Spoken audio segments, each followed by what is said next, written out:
మాట్లాడేదాన్ని స్టామినా నాకు లేదు, కానీ చాలా అద్భుతంగా పాడారు. చాలా చక్కగా ఆకలింపు చేసుకునేలా పాడారు. ధన్యవాదాలు. క్లుప్త సుందరి పడుతు. చాలా ఆనందం తల్లి, చాలా ఆనందం తల్లి. ఇప్పుడు మీరు మాట్లాడి ముగిస్తారు. చాలా చాలా చాలా చక్కగా. అమ్మను మించిన దైవం లేదంటారు, కానీ పట్టెడు అన్నం పెట్టే మనిషే లేడు. చాలా అద్భుతమైనటువంటి పద ప్రయోగం అక్కడ. పద్యం హృదయంగా సాగితే పాట గుండె లయను మీటుతుంది. పాట గుండె లయను మీటుతుంది, హృదయంగమాన్ని చేరుతుంది. ఒక అద్భుతమైనటువంటి వేళ ప్రయోగం బయటకు వచ్చింది. మంచి భావావిష్కరణ పాట రూపంలో మనందరికీ కూడా మంచి యజ్ఞం. ఇది అమ్మ తోటి ప్రారంభించుకున్నాం మనం. చాలా సంతోషం, శుభం. మరొక ప్రశ్న అడిగేవారు ఈ రజనీ కుమారి గారు. ఆ పుస్తక చూసారా వీళ్ళకి ఏం పేరు పెట్టాను? ఆ ఇ ఈ ఉ ఊ ఋషిలో రు అంటే మన బిడ్డలు అవి కూడా మర్చిపోతున్నారు. అన్నం తింటూ బియ్యం అంటే తెలియని వాళ్ళు ఉన్నారు, ఒడ్లంటే తెలియని వాళ్ళు ఉన్నారు. అందుకని మీరు ఆ వచనం అడిగేసేయండి. వేరే వాళ్ళు రాగమ్మా, వేరే వాళ్ళకి ఇవ్వండి రాగం. రాగం వేరే వాళ్ళు చెప్తారమ్మా, మీరు పాడకూడదు తల్లి, చదివి మీరు వెళ్ళిపోవాలి. మీ పేరు చెప్పండి అమ్మా, పేరు చెప్పి చదవండి. అమ్మ మైక్ తల్లి మైక్ తీసుకోండి. నా పేరు గొడవతి రజనీ కుమారి. నేను అంతర్వేదిక కేంద్రంలో చెప్పబడుతున్నాను. నేను చిన్న వాక్యపత్రం రాశాను. చిరంజీవి శ్రీదేవి వివాహ సందర్భంగా శ్రీదేవి, భూదేవి, రమాదేవి, కామాక్షిదేవిని ఉపయోగిస్తూ ఆశీర్వచనం చేయాలి. బ్రహ్మాండం తల్లి. సరిగ్గా మీరు రాగం అడగకూడదమ్మా, బ్రహ్మాండం తల్లి. ఇంకొకరు రండి అమ్మా, రండి రాగం అడగండి వచ్చి. అయింది. ఇప్పుడు సంగీతంలో పృచ్ఛకుల పేరు ఇప్పుడు రీ రీ. రండి అమ్మా, మీకు నచ్చినటువంటి రాగం అడగండి. దాంట్లో 72 మేళకర 40 రాగాలు మీరు అడిగిన రాగం అడగకూడదు. బాగా తీసుకొని అడిగారు, అది అడగకూడదు. మీ పేరు చెప్పాలి. నా పేరు భూమిగడ్డ శ్రీలక్ష్మి. ఇప్పుడు రజనీ కుమార్ చెప్పిన విషయం మీద యాగప్రియ రాగంతో బ్రహ్మాండం అయిపోయింది. అయిపోయింది, ధన్యవాదాలు. బ్రహ్మాండం. చూసారా, యాగప్రియ మనం ఎక్కడైనా విన్నామా? సంగీతంలో రాగాలు ఉన్నాయి కానీ మనం వినలేదు, మనకు ఎక్కడ వినపడవు. అది వివాది రాగం అని మూట కట్టేసి పక్కన పెట్టేశారు. అది వివాది రాగం. విశేష రాగాలు కరతార్థంలో తెలియజేయండి. ఈ పక్కన పెట్టిన 40 రాగాలు విశేష రాగాలు. ఎందుకు విశేష రాగాలు అంటే పేరెంట్ రాగాలు అంటే అమ్మా నాన్న. అమ్మా నాన్నలో ఒకడు గొప్పని పక్కన పెట్టి ఒకడు గొప్ప కాదని పక్కన తీసేయగలుగుతామా? మన ప్రాణం ఎవరండి? అమ్మ నాన్న కలిపి మన ప్రాణం పోస్తే మనం జన్మించాం కదా. ఈ 72 మేళకర రాగాల ద్వారా వేల లక్షల రాగాలు ఏర్పడి ఆ 72 రాగాన్ని పక్కన పెడితే ఎంత బాధపడతాయండి. తల్లి బాధపడదా, తండ్రి బాధపడ్డా. కాబట్టి ఈ యాగప్రియ అనే రాగము వంచింపబడి పక్కన ఉందన్నమాట. ఎంత అద్భుతంగా ఉంటుందో మీరు వింటారా? యాగప్రియ రాగవర్ధని గాంగేయ భూషణి వాగధీశ్వరి శూలిని చలనాట. అమ్మ మాట్లాడకుండా దయచేసి అందరూ ఇటే ఉండండి, శ్రద్ధగా ఎవరి పని వాళ్ళు చేసుకుంటారు. ఇది 6వ చక్రంలో మొదటి రాగం. ఎలా చెప్పగలుగుతున్నాను? ఇందు నేత్ర అగ్ని వేద పాన ఋతు. ఇందాక ఋతులోనే 4వ రాగం అడిగారు వాగధీశ్వరి. ఇప్పుడు ఈవిడ ఏమడిగారు? యాగప్రియ మొదటి రాగం. నాకు ఎంత ఇష్టం అంటే చాలా పాటలు స్వరపరిచాను. ఆ సాహిత్యం ఏదండి? నేను సాహిత్యం పట్టించుకోవట్లేదు, నేను సంగీతం నన్ను అమ్మవారిచే పాడిస్తాను నా చేత. అదే అవతారాన్ని నాకు ఆ మహానుభావుడు తెలియపరచబట్టే ఇవన్నీ కార్యక్రమాలు చేస్తున్నాను. వారికి పాదాభివందనం చేస్తున్నాను. ఎవరికండి? పేదవాళ్ళు రామబ్రహ్మం గారికి. నేను వెళ్ళేది పిచ్చిగా మాట్లాడితే ఏమయ్యా ఇది ఏమనుకుంటున్నావు? దీన్ని అవధానం అంటారు. ఇది అవధానం, ఈ కథాస్తు అని సప్తస్వర అవధానం అని పేరు పెట్టబట్టి ఇవాళ అవధానం గుర్తుకొచ్చి ఏమిటో ఈ ప్రక్రియ చూద్దామని వచ్చారు ఈ కార్యక్రమం. ఒకసారి యాగప్రియ చూద్దాం. ఎంత అద్భుతమైన రాగం అంటది. ఏం పేరమ్మ రాగం? ఒకసారి అందరూ చెప్పండి, గుర్తుంటుందా? మళ్ళీ చెప్పండి. 72 అన్ని మీ పేర్లే తల్లి. శ్రీమూర్తుల పేర్లే, అమ్మవారి పేర్లే రాగం పెట్టారు. యాగప్రియ. ఒకసారి పాట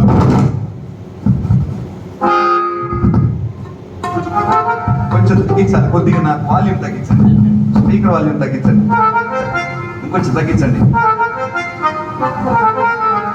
ఇది యాగప్రియ. దీన్ని బహుళ వివాది అంటారు. సంగీతం దేశం నాకు అర్థం. బహుళ వివాది అంటే ఎట్లా తెలుస్తుందా? ఏంటండి ఇది? ఫ్యాన్ ఆఫీస్ తీసేయండి, అసలు ఫ్యాన్ తీసేయండి. దీన్ని బహుళ వివాది అంటారు. అంటే ఏంటి?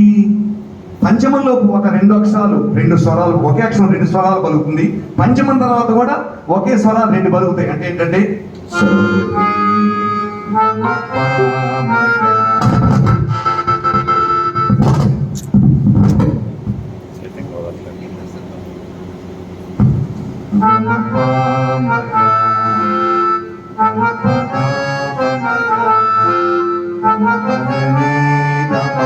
పదని అనేది పదదా. ఇది అంటే రెండు ఒకే స్వరాన్ని రెండు స్వరాలుగా పలకటాన్ని మన వాళ్ళు ద్వితాక్షర ప్రయోగం అంటారు. అంటే ఆ అనేది ఒకటి ఉంటుంది, అని నీగా పలుకుతూ ఉంటాం. దా అనే అక్షరాన్ని నీగా పలుకుతాం. భారతీయ సంగీత చరిత్రలో, ప్రపంచ సంగీత చరిత్రలో గొప్ప అంశం కర్తార్థంలో తెలియజేయండి.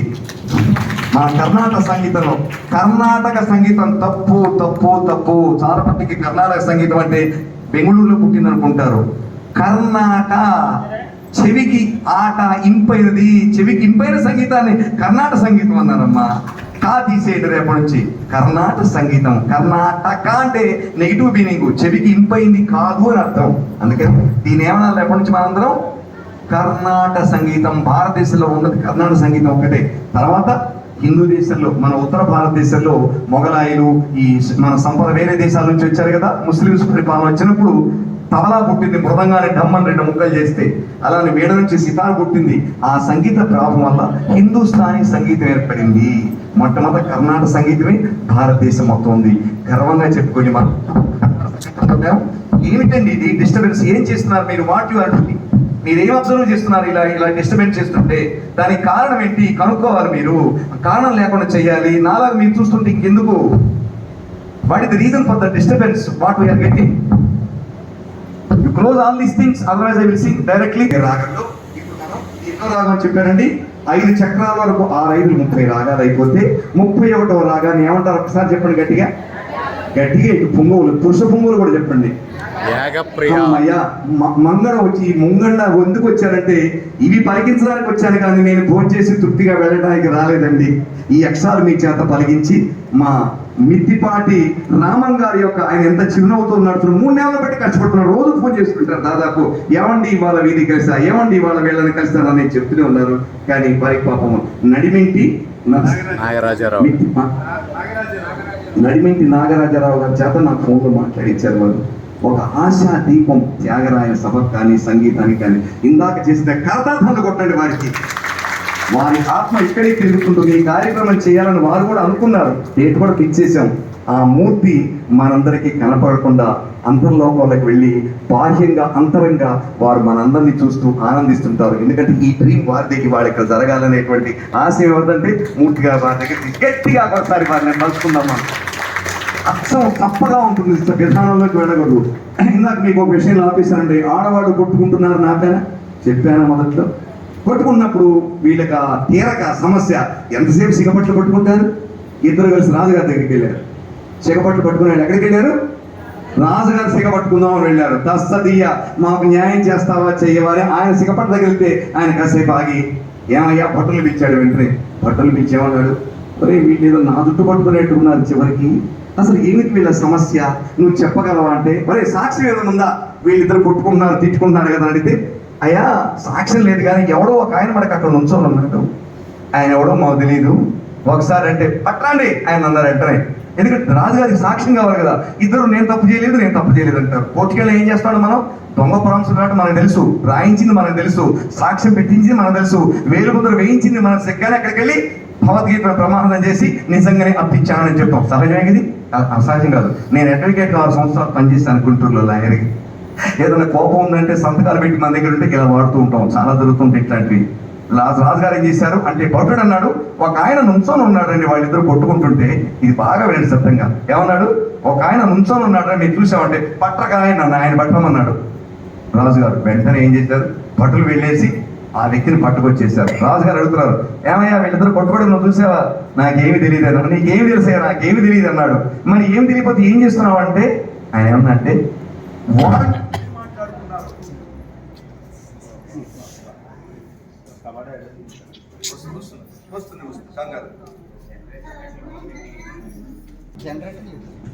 జనరేటర్ ఉందండి. వెంటనే రాజుగారు చెప్పేసరికల్లా, అయ్యా వాళ్ళు ఏం మాట్లాడుకున్నారో నాకు తెలియదు, కానీ వాళ్ళిద్దరు ఏం మాట్లాడారు మొత్తం నేను అప్పచెప్తాను అన్నాడు ఆయన.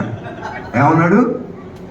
వాళ్ళు ఏం మాట్లాడుకున్నారో నాకు తెలియదు, కానీ ఆ మొత్తాన్ని నేను అప్పచెప్తాను. రాజుగారి కుండీలా పట్టుకుని, వీడెవడరా బాబు, వాళ్ళు ఏం మాట్లాడుకున్నారో తెలియదు అంటున్నాడు, వాళ్ళు మాట్లాడుకున్న మొత్తం అప్పచెప్తాను అన్నాడు. వీడు మనిషా ఏమిటి అసలు అని చెప్పేసి భాష కూడా రాదు ఆయనకి. ఖచ్చితంగా నేను అప్పచెప్తాను రాజుగారు అన్నాడు. అనేసరికి వెంటనే రాజుగారు సరే చెప్పరా నాయన అన్నాడు. ఇందాక నేను మాతృవందనం చదివాను, కళ్ళు మూసుకొని అలా గడ గడ గడ గడ ఈమెమన్నది ఆమెమన్నది ఈమెను మొత్తం ఒప్పేసేసరికల్లా ఆ ఇద్దరు బిక్కమొహం వేశారు. నిజమే, ఎవరు కొట్టుకున్న వాళ్ళు ఇద్దరు బిక్కమొహం వేశారు. వాడు ఒకటి తప్పు చెప్తే అంటారు, అన్ని చెప్తున్నాడు వాడు మొత్తం. రాజుగారు లేచి కరతాల ధ్వని తీసి, నాయన ఏంటి నాయన నువ్వు ఇక్కడికి వచ్చావు, ఎందుకు ఇలా వచ్చింది అంటే అప్పుడు రాజుగారు ఆ చెప్పిన మాటలను పట్టేసి వాళ్ళకి న్యాయం చేశారు. ఆయన ఎవరు తెలుసిన జగన్నాథ పండితరాయలు గారు. ఆ మహానుభావుడు ఎవరండి? ఎవర మహానుభావుడు? ఈ గడ్డ మీద నేను వచ్చాను ఇక్కడికి, ఈ గడ్డ పుట్టుక పూర్వోత్తరాలని ప్రపంచం మొత్తం పంచిన వ్యక్తి జగన్నాథ పండితరాయలు. అవధానానికి కావాల్సింది ఏక సంధాక్రాఖ్యత, ఒక్కసారి వింటే చెప్పగలగాలి. ఆ మహానుభావుడి భాష కూడా రాదు, వాడు ఉర్దూలో తిట్టుకుంటున్నారు. ఈయన తెలుగు వ్యక్తి ఇక్కడ నుంచి వెళ్ళి అక్కడికి ఉర్దూలో వాడు మాట్లాడుకున్న సంభాషణని ఒక్కసారి వినేసి రాజుగారికి చెప్పగలిగారంటే గట్టిగా ఒకసారి ఆ కరతార్థం చేయండి. ఆ మహానుభావుడికి చేరాలి. వారి పేరేంటండి? పండిత జగన్నాథ రాయలు కాదండి, పండితానికే పండితుడు ఆయన, కవిత్వానికే కవిత్వం, భాషకే భాష, జ్ఞాపక శక్తికి ఊపిరి ఆయన. అంత గొప్ప వ్యక్తి కాబట్టి ప్రపంచంలో ఎవరు కూడా నెగ్గలేరు ఆయనతోటి. అలాంటి గడ్డ మీద ఇవాళ నేను కూర్చొని ఇక్కడ అవధానం చేయటం నా పూర్వజన్మ సుకృతంగా అదృష్టంగా భావిస్తున్నాను. మధ్య మధ్యలో ఇవన్నీ చెప్తేనే మనకి చాలా ఎక్కువ ఉంటుంది. ఇందులో కొత్తదేం లేదు, ఉన్నదే మీకు నా కోణంలో చెప్పాను. ఇప్పుడు మనం యాగప్రియ రాగంలోకి వచ్చేస్తున్నాను. రెండవ పాట. ఆ రెండవ పాట మరి సాహిత్యం చూడకుండా ఒకేసారి చూస్తూ పాడాలి. పాడేస్తాను. మా మోహన్ ఉన్నాడు కదా, మోహన్ తీసుకెళ్తున్నాను ఇక్కడ. ఇప్పుడు సాహిత్యం అది ఆపేసేయండి, మైక్ ఆపేసేయండి. నా కాగితం ఎగిరిపోతున్నది. చిరంజీవి శ్రీదేవి వివాహ సందర్భంగా శ్రీదేవి, భూదేవి, రమాదేవి, కామాక్షి దేవిలను ఉపయోగిస్తూ రత్నాంగి రాగములో ఆశీర్వచన. అమ్మా ఏంటమ్మా మొత్తం ఇదేనా? రజనీ కుమార్ గారు ఇదేనా మీరు రాసింది? కాబట్టి మీరు రాసింది ఎంతవరకు తీసుకోవాలి? రాగములో ఆశీర్వాద రూపంలో అందజేయగలని కోడారు, అంతవరకు కాదు. మీరు ఎంతవరకు సాహిత్యం రాశారు అంతవరకు తీసుకుంటారు. తల్లి ఏం రాశారు మీరు? చిరంజీవి శ్రీదేవి వివాహ సందర్భంగా శ్రీదేవి, భూదేవి, రమాదేవి, కామాక్షి దేవిలను, అంతే, కామాక్షి దేవి అంతవరకే తల్లి. మిగతాది మీరు అభ్యర్థనగా రాశారు. ఇది నేను పాటగా పాడాలి. నాకు ఏం రాశారో అనవసరం. ఒకసారి లండన్లో నా మిస్సెస్ కూడా ఇక్కడే ఉంది, స్కాట్లాండ్ వెళ్ళాం ప్రోగ్రామ్ చేయడం. ఇవాళ అన్నట్లు ఒకసారి లేచిన నా భార్య ఇక్కడికి వచ్చింది. ఇవాళ శ్రీలక్ష్మి ఒకసారి సభకు నా భార్య అండి ఈరోజు కార్యక్రమానికి వచ్చింది. నాకు అండదండ, నాకు గుండె పోటు కొంతవల్ల వస్తుంది, గుండెతో పాటుగా నా భార్య నాకు తోడు నడుస్తున్నది. ఎందుకంటే కూర్చో, ఇప్పుడు చెప్పాలి ఒక మాట. నేను అమెరికా నుంచి రాగానే నా భార్య బిడ్డలు నా సూట్ కేసు చూస్తారు, నాన్న ఏం చాక్లెట్ తెచ్చారు. ఒక్కళ్ళు కూడా నాన్న ఎన్ని డాలర్లు తెచ్చాసని చూడరు. అది నా విజయ రహస్యం. నా బిడ్డలు కానీ నా భార్య కానీ ఎంత సంపాదించారు, ఎంత తీసుకొచ్చారో చూడకపోబట్టి నేను సగర్వంగా నేను ప్రపంచం తిరుగుతూ ఉచితంగా 72,000 కట్టగల ప్రపంచానికి ఇవ్వగలుగుతున్నాను. నా కంఠంలో ఊపిరిలో ఇస్తాను 1,00,000 మందికి. కాబట్టి తల్లిదండ్రులు మనకు ఆశయాలు ఇస్తారు, కానీ భార్యకు ఆశ ఉంటే ఆ ఆశయాలు నెరవేరు. భార్య కూడా అదే ఆశయాన్ని పిలిపించుకొని ఆశ అనేది లోపల జేబులో పెట్టుకుంటే పై జేబులో భద్ర పక్కన పెట్టుకొని ఆయన తెచ్చిన దాంట్లో తృప్తిగా ఉందాం, ఆయన ఇచ్చిన దాంట్లో ఆనందంగా ఉండి కనుక ఏ ఇల్లాలైతే అనుకుంటుందో ఆ కుటుంబం శతమానం భవతి. అంత అద్భుతంగా నాలాగా ముందుకెళ్తుంది. నా బిడ్డలు కూడా ఆనందపడుతున్నారు, నా మనవరాళ్ళు ఇద్దరు, నాకు మనవడు, అందరూ ఆనందపడుతున్నారు. ఎందుకంటే ఎవరికి ఆశ లేదు. ఆశయం తాతయ్య ఆశయాన్ని ముందుకు తీసుకెళ్లాలని, నాన్నగారు ఆశయాన్ని ముందుకు తీసుకెళ్లాలని, నా భర్త ఆశయాన్ని ముందుకు తీసుకెళ్ళి నా భార్య అనుకోబట్టి ఇవాళ మీ అందరి ముందుకు నేను రాగలిగాను. దానికి జ్ఞాపశక్తి ఉండదు, ఈ 6 నిమిషాల కీర్తన ఉండదు. కలం కాయలు అక్కడ ప్రపంచం తిరుగుతున్నాను. అది నాకు నా కుటుంబం ఇచ్చిన వరం. నా కుటుంబానికి ఒకసారి నా జేజేలు కర్తార్థంలో మీ అందరి మధ్య తెలియజేసుకుంటాను. అలానే 2 అల్లుళ్ళు వచ్చారు, వియ్యంకులు వచ్చారు, వియ్యంపురాలు వచ్చారు. మా బావగారు చేసిన పని గొప్పగా ఆనందపడుతున్నారు, కానీ ఎవరు నా జోలికి రారు, ఎవరు నా జేబును పట్టించుకోరు. ఆనందంగా తిరుగుతుంటాను. ఇప్పుడు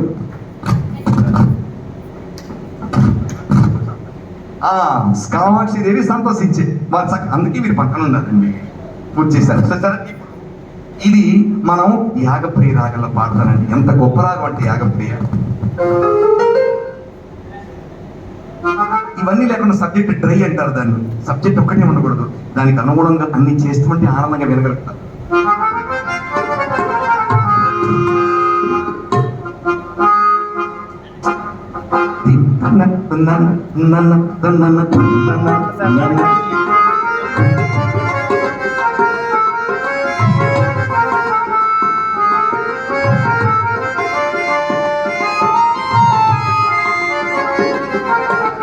చిరంజీవి చిరంజీవి చిరంజీవి శ్రీదేవి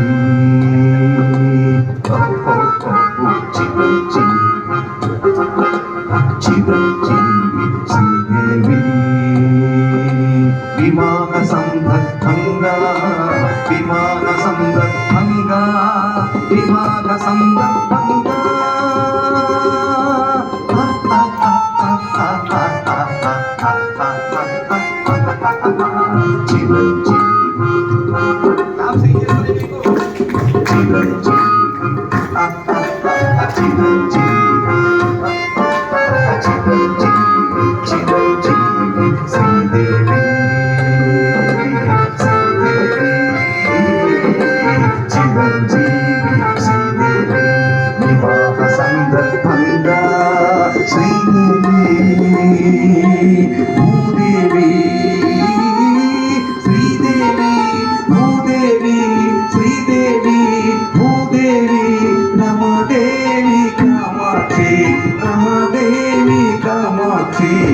రమాదేవి కామాక్షి సంతసించే సంతసించే సంతసించే సంతసించే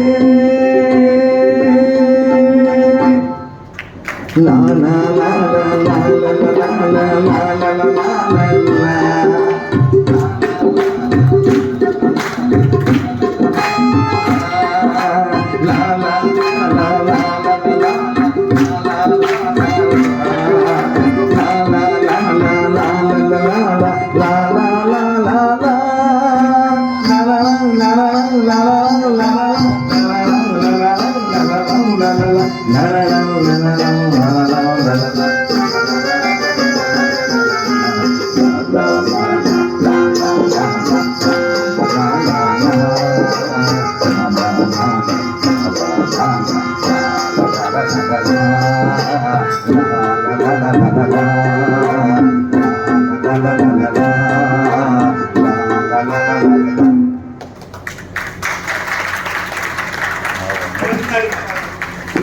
ప్రశ్న అడిగిన వారు రాగా ప్రియ అడిగిన వారు వారిద్దరూ కూడా మాట్లాడారు. ముందు సాహిత్యం, తర్వాత సంగీతం. నేను సంగీతకర్తని ముందు వినిపించేది సాహిత్యానికి. నేను సరదాగా ఈవేళ మా ఇది మైక్ తీసేయండి, దగ్గర పెట్టుకోమా.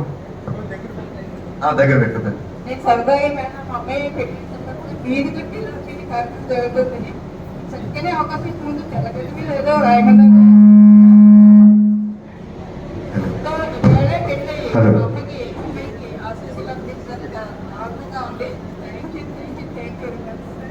నమస్కారం, సంతోషం అమ్మ. అమ్మ నా తీసుకుంటాను, అది వినపట్లేదు.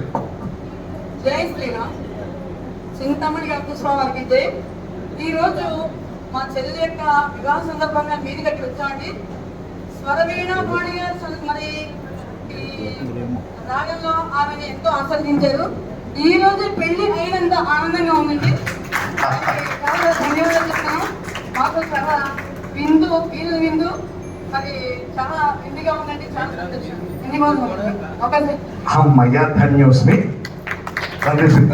ఎందుకంటే ఒక ప్రక్రియ, కొత్త ప్రక్రియ ఆవిష్కరణ జరుగుతున్నప్పుడు దాని యొక్క అంటే శిశువు పుడుతున్న సమయంలో తల్లి పడుతున్న ప్రసవ వేదన ఎటువంటిది, ఆ బిడ్డ పుట్టి కేర్ మని ఏడికి ఆ వేడి పట్టుకున్న సమయంలో ఆ తల్లి పడేటువంటి ప్రసవ వేదన మర్చిపోయి ఆనందించేటటువంటి సుఖ సమయం ఈ వ్యాలంటరీ మనకి అవధాని గారి రూపంలో మనకి కనపడుతుంది. ఎందుకంటే చెల్లెల పెళ్లికి వీధి కట్టుకుని వచ్చారు. ఇక్కడ రాగప్రియ అని అడిగారు. ఆ రాగప్రియతో ఇవాళ కట్టిన ముందుగా చిరంజీవి శ్రీదేవి పెళ్లి అయితే ఉమాదేవి, రమాదేవి, కామాక్షి దేవి సంస్థించేశారు. ఇక్కడ మీ అందరి ఆనందంతో చాలా చక్కగా ఒక సాహిత్యానికి సంగీతం తోడైతే అది ఎట్లా ఉంటుందంటే స్వరమైన పని గారు ఉంటుంది. సంతోషం.